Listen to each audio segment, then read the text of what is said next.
This is Backdoor Boink, where we welcome every side of everyone. Please note, this is an 18-plus podcast.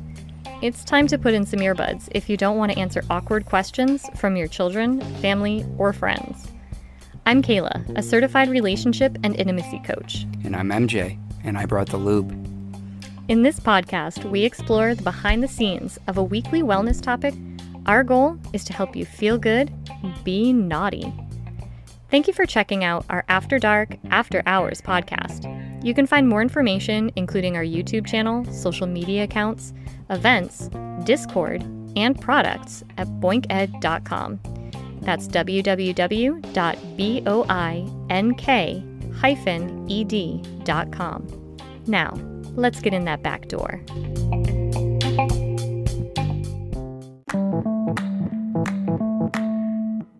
Okay, so we are going to scale it back from the kink today.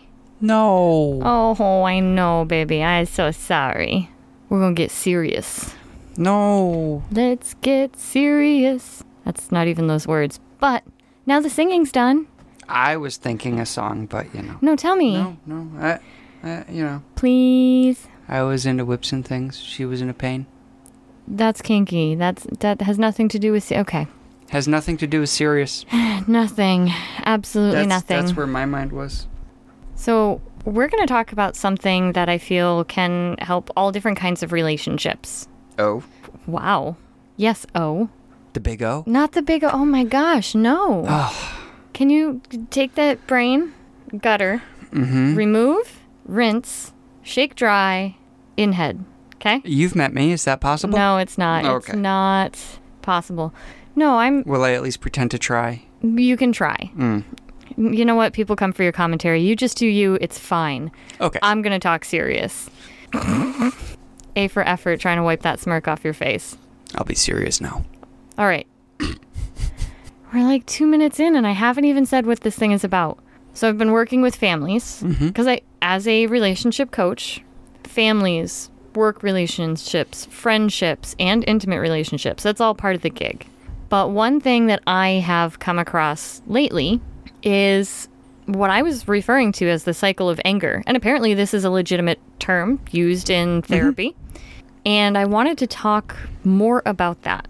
And I thought you'd be a really good candidate to talk about this with me. Why? I'm happy-go-lucky. Yeah. Hey there, grumpy gills. Grumpy is different than angry. Fair. Okay, that's fair. So what does anger mean to you? What does it mean to me? Yep. Or what do they say it means? What does it mean to you? It's what it means to me is very similar to what they being the ones with a PhD describe it as. Okay. And it is a buildup of it starts with a buildup of things. That's a really good analysis of it. Things that don't go my way, things that I thought I could do, but I couldn't. Again, not going my way. Things that happen to you or happen to the little one or just happen in life, the driver that cuts you off. And it all builds up. Okay. And it's just pressure. It's a tea kettle that can't vent. Oh. And when it finally vents... It's more like a pressure cooker. It's a pressure cooker. Okay. What does it feel like to you? I guess it depends on the anger. Okay. But you're getting this narrow-eyed, vindictive kind of angry look. That's not what I expected to come to the forefront of your mind. If it's a quick knee-jerk reaction, it's just crazy, helter-skelter. Just I'm angry, I blow my top, I'm done. But if it's something serious, it builds.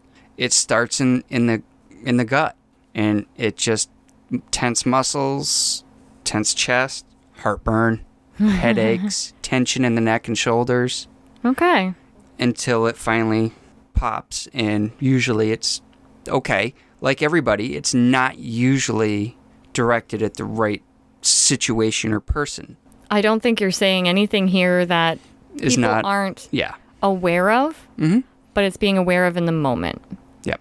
So I would like to dive into this by talking about what I was referring to as the cycle of anger, and then what therapy-wise is referred to as the cycle of anger. So working with couples, working with families, when I refer to the cycle of anger, what I'm referring to is this give and take that becomes kind of like the serpent that's eating its tail. Except it's multiple serpents. It could be 2, it could be 3, but one is chasing the other, trying to bite, and the other one is getting vengeance, trying to bite the other one's tail. And it's this cycle that feeds itself. That makes sense so far? To me, yes. To other people, I couldn't tell you. Okay. So, for example, it starts off with one member of the family or the relationship doing something that's a little aggravating. Or maybe it's something big. But instead of other means of reaction or dealing or coping or working through, the reaction is anger. That could be the form of yelling. That could be the form of throwing something. That could be the form of words that you can't take back, vandalism, physical, whatever it might be. And it's now escalating. Every step it's escalating, because then the response is once again anger, back and forth until you reach a point where you have no idea how you got there. Does that clarify a bit? But that's not the question you asked me. You asked me what anger felt like to me. Yes, and then I said I was going to go into... You already answered that part. Okay. And then I said I was going to go into what the cycle of anger is. So do you want me to say what anger feels like to me? Yeah. Oh, anger... You can't just ask me a question and not answer it. Why? Because... That's fun. No. That's the fun part. That's the only fun part you usually get. A little bit of a sadist here. I'm learning. I'm learning. What anger feels like to me is it starts off by feeling like a weight. So my anger comes from weight. It comes from stress. It comes from feeling like I am running in circles and getting nowhere, whether that is stuff around the house, trying to communicate, trying to get work done, whatever it might be. I enter this point of frustration. So it feels like this weight that is just sitting on my shoulders and I can't shed it. I can't scratch it off. I can't pull it off. And then something will, like you said, the pressure cooker, something will set it all off. And in the past 2 years, I don't think you've not been frustrated. Let's start a business, she says. It'll be fun, she says. Mm-hmm. Yes, this is true. And then something will set it off. There will be the straw that broke the camel's back, where it's no longer I'm frustrated. It's no longer that I feel that there's a way to resolve or efforts and things like that. And the back breaks and it all comes out like a volcano. The chest gets tight, the hands shake, there's like a buzzing in the brain and everything's hot and fiery. That's what anger is to me now.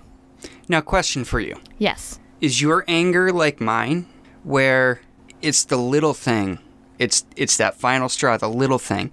I dropped my favorite coffee mug and spilled coffee all over the floor that sets me off. Yep. As opposed to the guy that cut the tree down and dropped it on the car or something. Oh yeah, absolutely. And like you said, it's normally the last thing is something that is completely unrelated and you will lash out.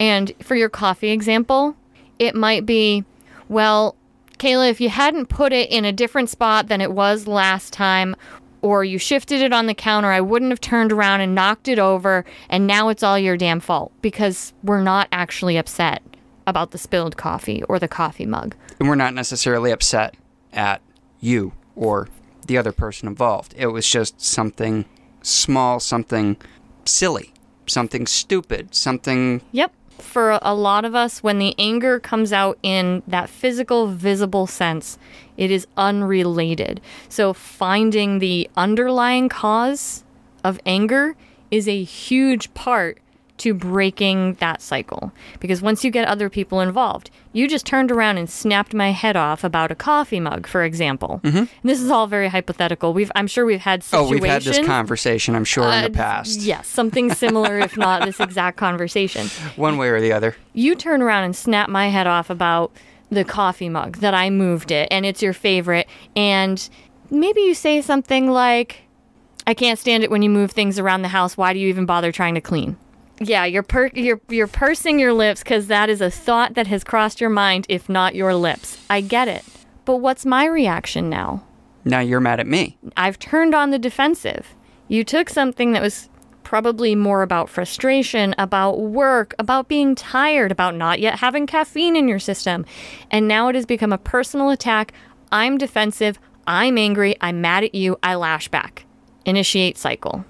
And if we don't break that cycle, we end up 3 weeks in with somebody's car keyed and hopefully not a body. Because, you know what I mean? Side note, not that we've ever done that. Over something that stupid. No. No. To be clear, you and I both have a history with anger, I would say. A history of pushing buttons, holding a vendetta. This is not something that is foreign to us. No. But I do like to think that we have broken the cycle or have reached a point where we have become aware when the cycle starts and we can... Are you laughing because I keep saying cycle? Yeah. Menstruation. Anyway, maybe there's a correlation there sometimes. Hormones are weird. I don't know.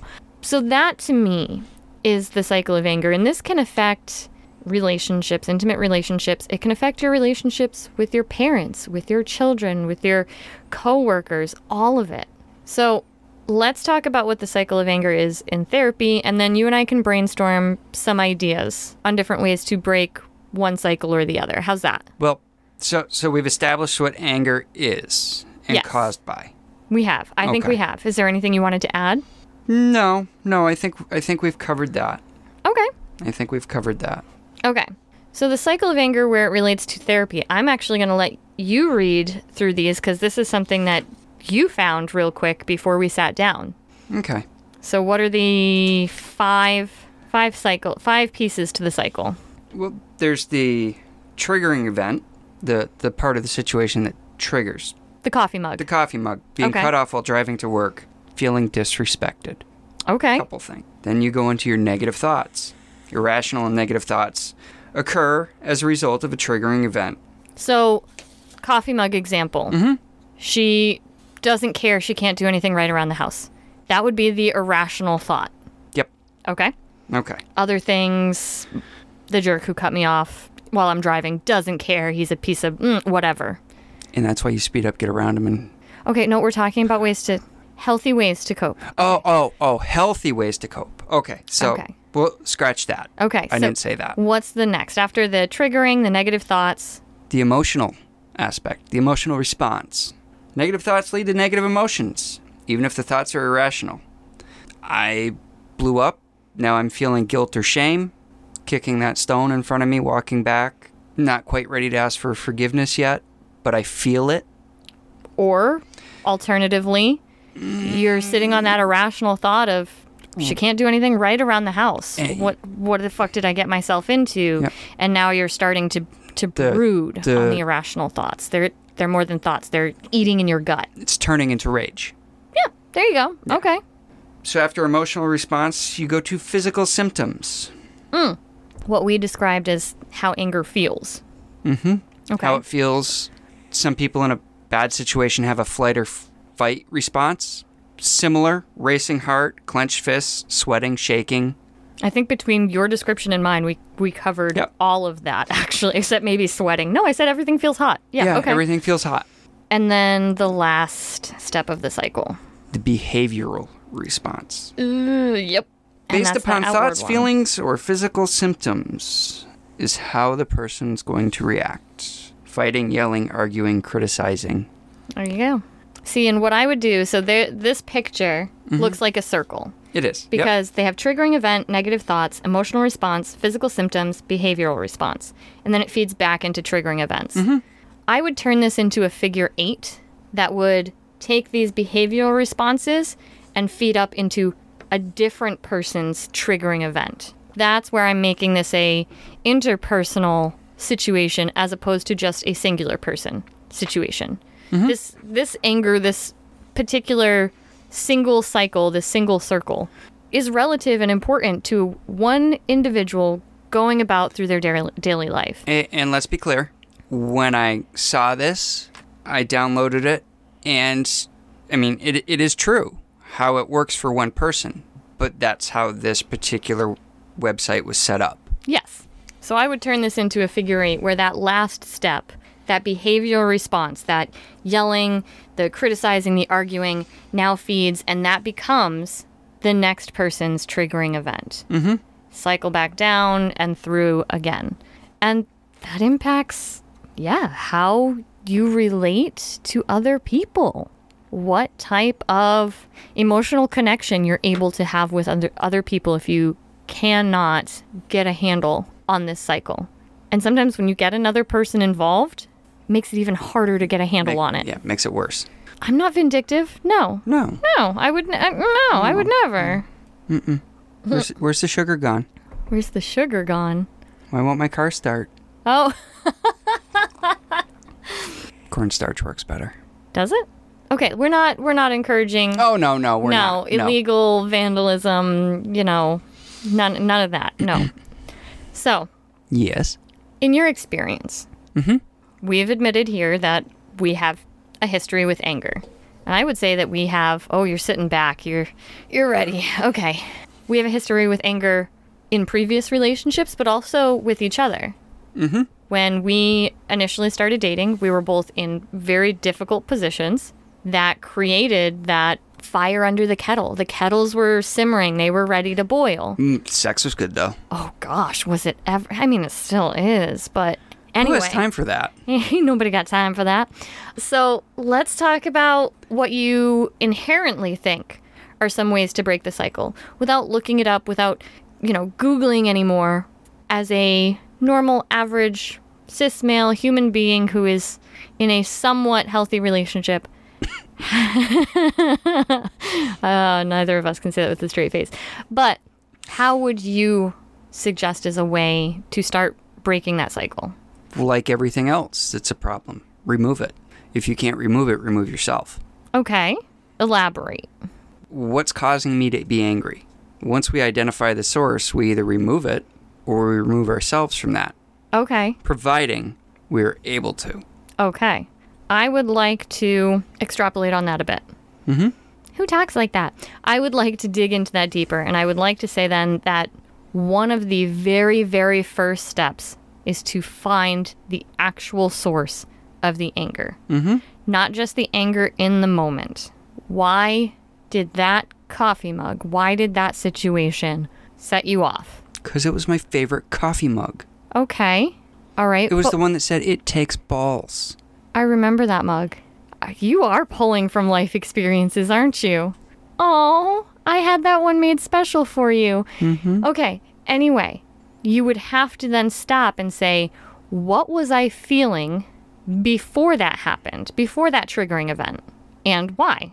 Chances are I just gotten up and I hadn't had my coffee yet, and we know the rule around the house. You're a grumpy mother in the morning before you've had coffee. Mm-hmm. Yes. Okay. So this is actually a great example. Normally, I would say keep doing that. Keep asking yourself, what was I feeling before that happened and why? Keep digging. You might have to ask yourself what and why several times before you get to the real root of the problem. You and I have faced this for almost 15 years now, where yes, in the morning, I don't know if it's your hormone levels. I don't know if it's your reliance on caffeine. I don't know if it's your weird sleep schedules over the years. I don't know what it is. But in the morning, you are terrible. You are terrible to be around. Say it like it is. I am. I'm an asshole to be around in the morning. More so than any other time of day. Yes, you are an asshole in the morning. Mm-hmm. So you said remove yourself or remove the situation. And sometimes you need a reminding of this. Yep. Okay, if you're gonna be an asshole in the morning, you need to find a way to take some of that morning time for yourself. Mm-hmm. Either remove yourself from the situation or remove the circumstances. For you, that means you get up early on your working days. Yep. And you have the quiet of the house. You're getting up at 4:30 in the morning. None of us are fucking awake. I get up, I shower, I come downstairs, I have a cup of coffee, I put my lunch together, I sit down, I put my shoes on, and finish my coffee before I go. Yep, you have the you time. You have a routine, and that gives you time. On the days that you have the day off, if you do not wake up before the child and I, that is going to be a shit day. Mm-hmm. And we know that. Mm-hmm. You know that. Mm-hmm. So... I mean, yeah. Generally, what I try and do is set the coffee pot for a certain time, get up, have my cup of coffee, and check my phone.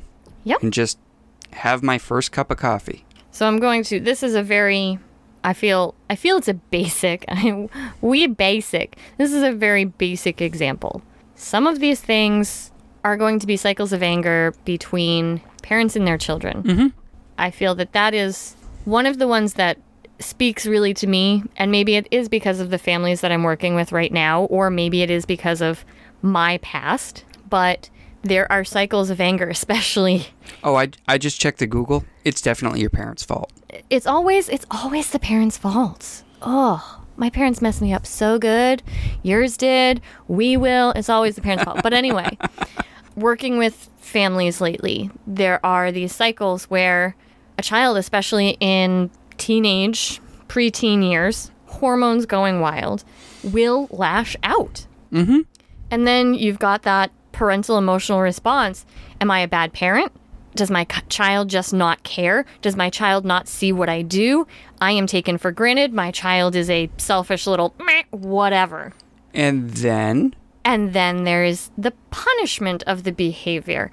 And then there's the child's reaction or misbehavior as a response. And it becomes this cycle where what one hopes would be some of the most unconditional love becomes a day-to-day struggle until that cycle can be broken. And a lot of that means going back, asking, why am I feeling this way? What was I feeling before I said these things, before I acted out, parent, child, whatever, spouse, whatever, and why? Digging down to find that root.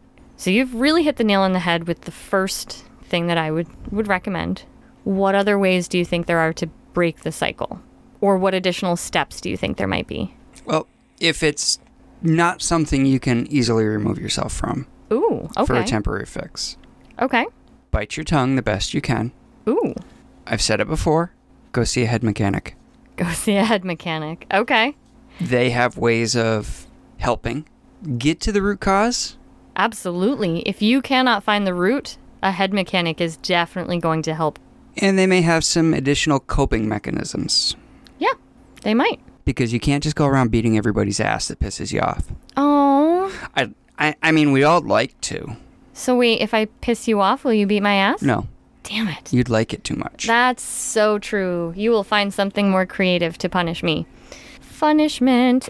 Anyway, so to spin off of what you said, my second step was going to be fucking talk about it. Communication? What? Well, if you can't talk about it with the other person, then yeah, get a head doctor involved. Get that head mechanic, that therapist, that counselor, whatever. Because they will help you try and communicate with that other person. Yep. Help you find the words, help you find the source, and help you find the words. Because once you've found that source, that's great. That's great for you. But if you can't communicate what that source is and how to find ways to work with it, it does nobody any good. Nope. It's a seed without any water, without any sunlight. Try journaling. Journaling is a great way. Track your anger. Ooh, you did that anger. Oh, way back when we were nasty. You had a mood tracker. That's right. And you could, so you can have apps. Yeah. This was a free app that you had back in the day. I totally forgot about this. And you were able to track your mood. It could be happy, sad, depressed, angry. Put in notes. Rage, and put in notes. You could share it with people so that they could check in, see how you're doing, reach out if they thought it was necessary. Reach out if they thought it was necessary, but also help find correlations. Okay, so you were feeling this when we were doing what? So finding the source, talking about it, And I like to say, when we're talking about a cycle of anger that involves more than one person, the solution is generally going to involve more than one person. A mediator or two. No, I mean, let's go back to the simple coffee thing, for example. You were beating your head against a wall, sometimes, quite literally, when you wake up in the morning and everybody's driving you nuts. Yeah. Okay, so what can we do? We agreed that you can wake up early. Okay, what can we do when that doesn't happen? When you can't wake up early? When you've come out to an event with me for Boink, and we're up till 2 in the morning or later. You're not going to get up at 6 o'clock in the morning to beat the kid out of bed. No. Okay. Nope. We're going to make sure we give you your space. Yep. You have your coffee, you go sit out on the porch, enjoy the sun, hang out with the dogs, if the weather's nice. If the weather's not nice, usually you or the little one will run me up a cup of coffee in bed just to keep me there for an extra 10 minutes. Yep. And if you do lash out in those moments, if anger gets the better of you in those moments, I'm going to recognize what the source is, but I am still going to hold you responsible for your behavior. It doesn't mean we just get to sweep it under the rug. I get the cold shoulder and the silent treatment until I apologize. No. Sometimes. If I'm not handling my anger well, then yeah, that's what you're going to fucking get. It's better than lashing out. But no, if you lash out in those mornings, and I know that that's the source, I turn, I look at you, say, take a beat, take a breath, take some space, and we'll talk about this after. In other words, you tell me to fuck off. Pretty politely, much. Yeah. Politely. I politely tell you to fuck off. Because if I lash out in that moment, we're just feeding it. It's just going to escalate. The day, the week, the month could turn into a fucking shit show. And I think that's the problem with anger, is anger doesn't look to the future. Anger looks at the now. Anger looks at, how can I relieve this pressure now without any consideration?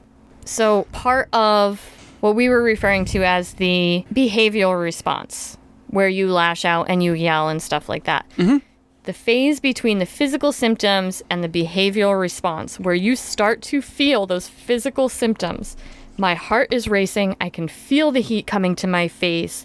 And I am about to fucking give you the tongue lashing, and not in a kinky way, of your life. Stop and breathe. Stop and breathe. A lot of breaking the cycle of anger comes from learning self-control, which is really fucking hard. That's why they have anger management courses.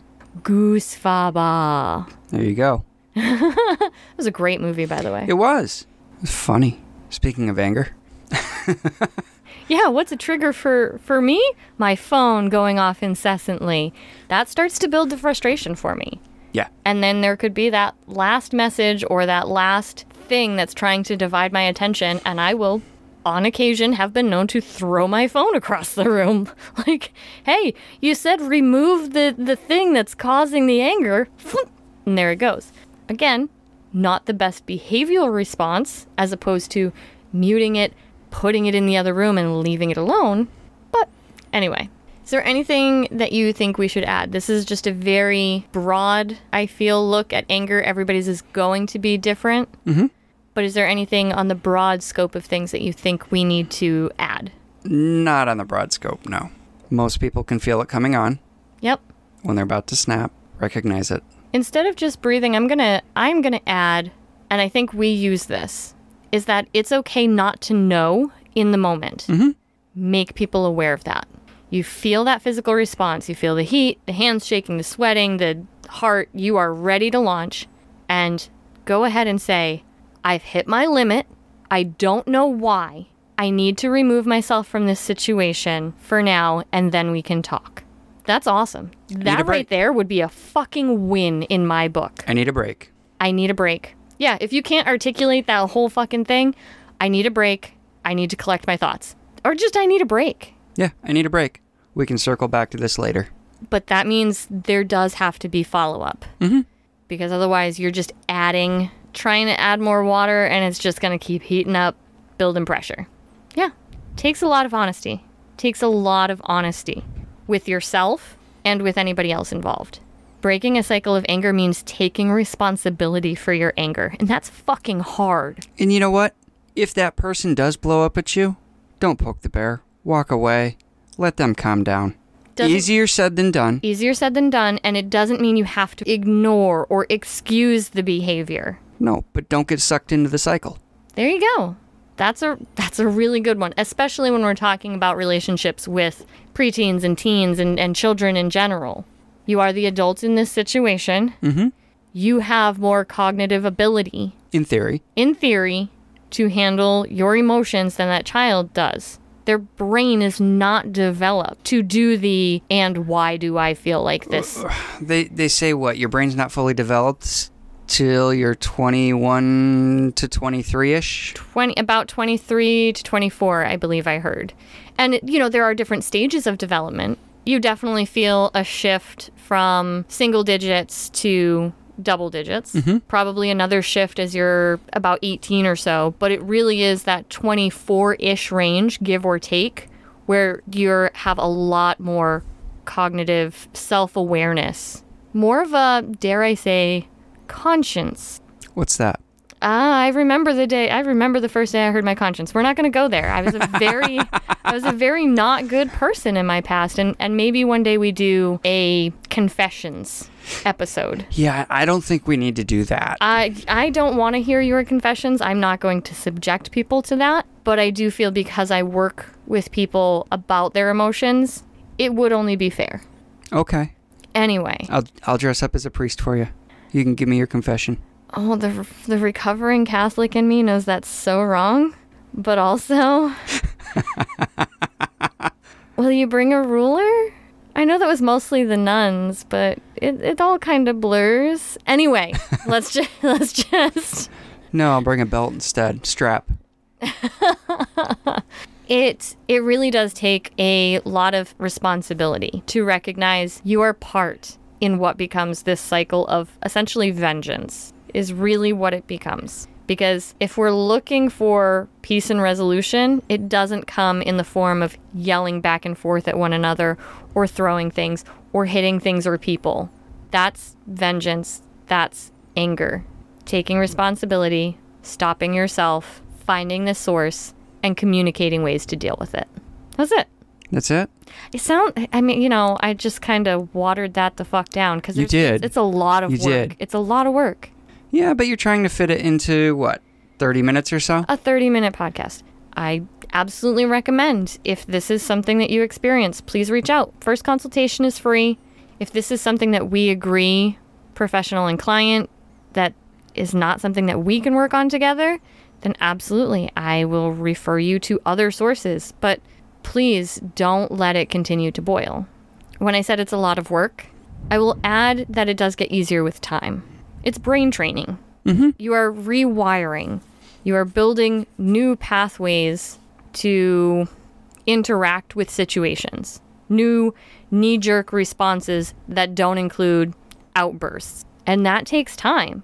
But after a while, it gets much easier. I suppose so. I would say we have a lot fewer arguments than we used to. But angry sex is good sex. Angry sex is... I know. But that being said... Angry sex is good sex. It's passionate sex. There are ways to have passionate sex that don't include putting people at risk of physical harm or emotional harm. We can still be passionate. We can still be kinky and all sorts of physical, all right? We don't have to be angry to do it. We could be frustrated. Oh, that'll work. That'll work. It doesn't have to reach that point of anger and rage. Okay? Okay. I'm feeling frustrated. Okay. We can go deal with that, but first we need a naughty limerick. Oh, you want one of those still? Mm-hmm. Suze says you're doing a very good job. Oh, poor Suze, if she only knew. There once was a man from Havana, screwed a girl on a player piano. At the height of the fever, her ass hit the lever, and yes, he has no banana. What the fudge?